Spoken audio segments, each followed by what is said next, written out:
guys, it's Lindsay from the blog Books for Christian Girls, and today I'm here with y'all to share with you all about my favorite 2016 reads.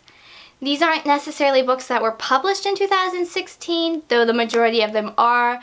It was just ones I read in 2016 as well.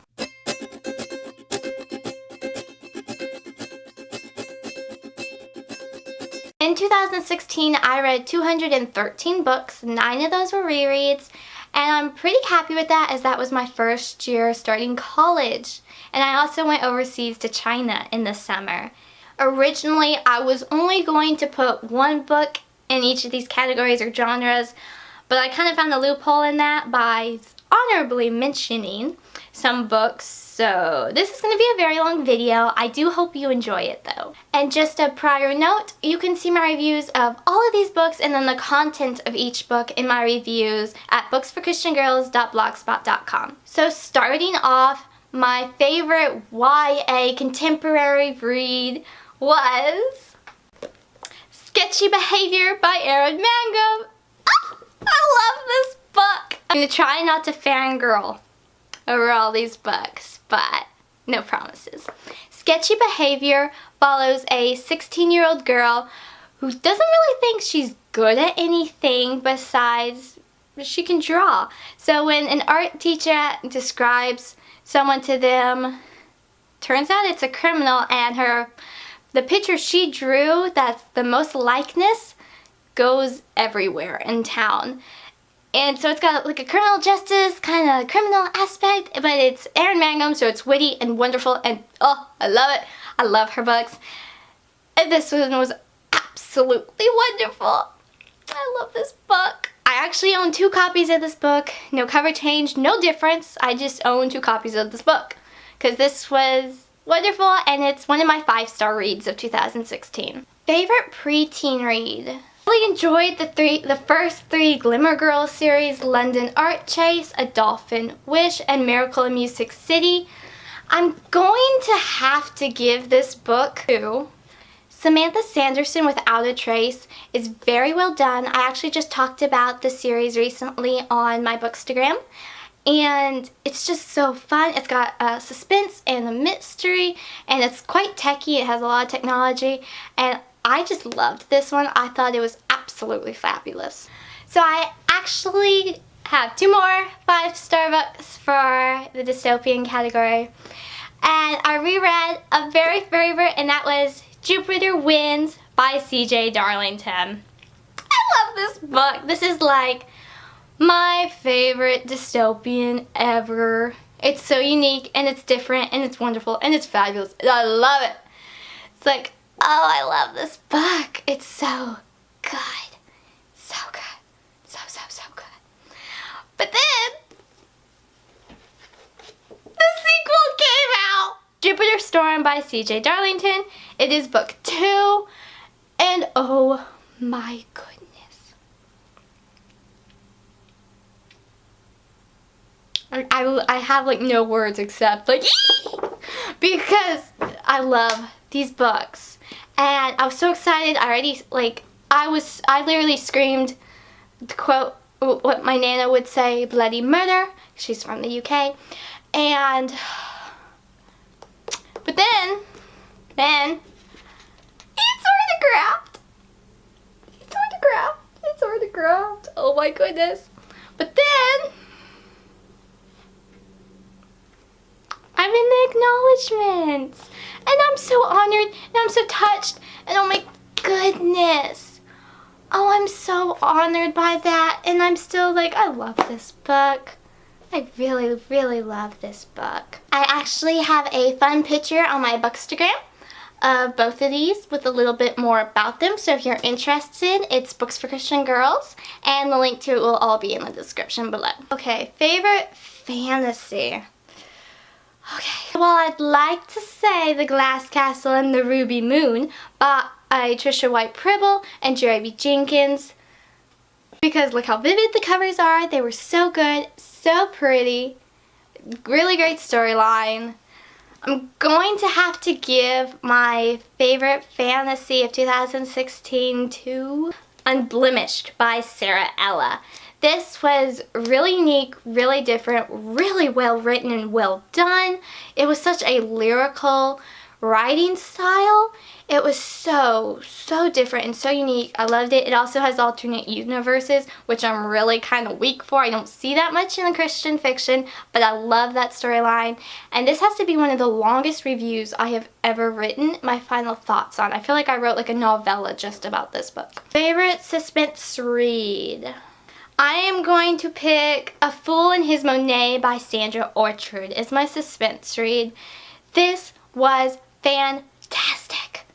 Oh my goodness, I so enjoyed this book. It's FBI and I love criminal justice, FBI kind of stuff. I recently did a course in criminal justice and it was because of Sandra Orchard and Lisa Harris. Like, oh my goodness, this was good. This was so good. She easily is now one of my favorite authors. Okay, so my favorite mystery read, and I count mystery and suspense as different.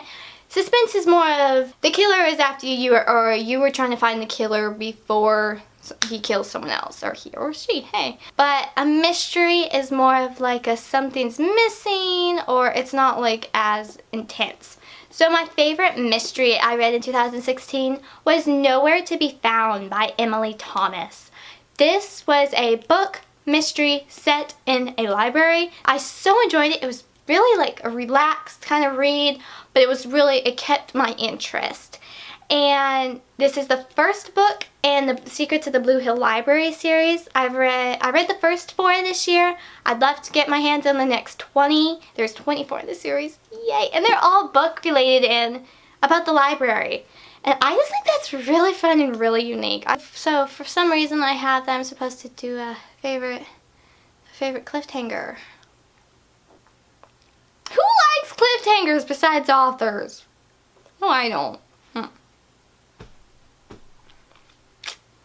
So, I mean, The Glass Castle and The Ruby Moon, they both had cliffhangers. They definitely weren't my favorite because I don't have the next books. Just saying. But I will have to give this award to Mismatch by Sarah Mills. This was a... read. How do you even spell that? I don't even know how you spell that. This is a female private investigator set in World War II. This is book 2. Book 1's cliffhanger was bad, but nothing like book 2's because we don't have the 3rd book. Very sadly, the author's husband passed away shortly before or right after this was published, and there's never been a 3rd book, which is sad. It's very sad. And it's kind of more of a, now you have to think of what happens to this character and who ends up with who. It was really such a great series. And Misfortune, the first book, love the name, was wonderful as well. And this was such just a unique, different plot, and I really enjoyed it. My favorite fairy tale retelling, if you guessed Melanie Dickerson, you'd be right. The Silent Songbird by Melanie Dickerson. No shock, it's Melanie Dickerson, I am. So this connects 2 of my favorite books by her, The Merchant's Daughter and The Princess Spy. It connects those 2 together, and it's so good. It's a Little Mermaid retelling with no magic. Again, it's absolutely wonderful. And then I'd like to give a shout out to Befriending the Beast by Amanda Taro, I believe is how you say the author's last name. And it is a novella. It's a twist on the Beauty and the Beast story. But the Beast is not her love interest. So, very interesting, don't you think? I think it's interesting. I really liked it. Favorite historical. Why did I do this to myself? Do you know how many historicals I read in a year? Okay. So, honorable mention to The Flirtation Walk by Surrey Mitchell. This one was really good. I mean, I've enjoyed it. The main girl is the daughter of a con man, and she's just trying to leave that reputation behind. It's set in like the Civil War era, and it was really good, and I've had the pleasure of working with this author before. My name is also in the acknowledgements in this one, which is so like it's such an honor to be included in that. And this book was just so sweet and good. I love the cover. It looks like a really good fall read, doesn't it? It's just so pretty. And then, I'm gonna have to give this one it because Playing the Part by Jen Toronto. This was hilarious. I absolutely adored this one. The first two were wonderful, don't get me wrong, but this one took the cake. How they met was just fantastic, and she's an actress, so it's Jen Toronto, so it's witty, and it's just really good, y'all. I'm so looking forward to her new series, even though it was very sad to say goodbye to these characters. Favorite Amish book would have to be The Cherished Quilt by Amy Clifton. Y'all want to talk about so cute you could get a cavity? This was so cute. It was so cute. This was absolutely wonderful. This is book 3 in her Amish Heirloom series. Honestly, the other two were just as fabulous. There was just something about this one though that just, it was just so good, and I loved it, and it was so pretty. It is so pretty. And then my favorite contemporary romance, I have two again. I have two. I can't lie, y'all. Whoops. That would be $1 Million Dilemma by Judy Baer, and this book is fabulous. I told myself I wouldn't fangirl so much, but obviously I have failed. This book is absolutely wonderful. This was actually one of the first, it was either the first or second review posted on Books for Christian Girls back in 2013, where it all began. This was one of the first books I reviewed for BFCG. It was the first ones I read for BFCG. And I just have a lot of pleasant memories with this one, so I reread this one, and I need to update my original review of it because there is some content, but it's completely clean. And it's a 5-star read for me. I adore this book so much. Let me just give y'all a little bit about it just because it's really good, and I absolutely adore this book. It's basically the main girl, Cassia?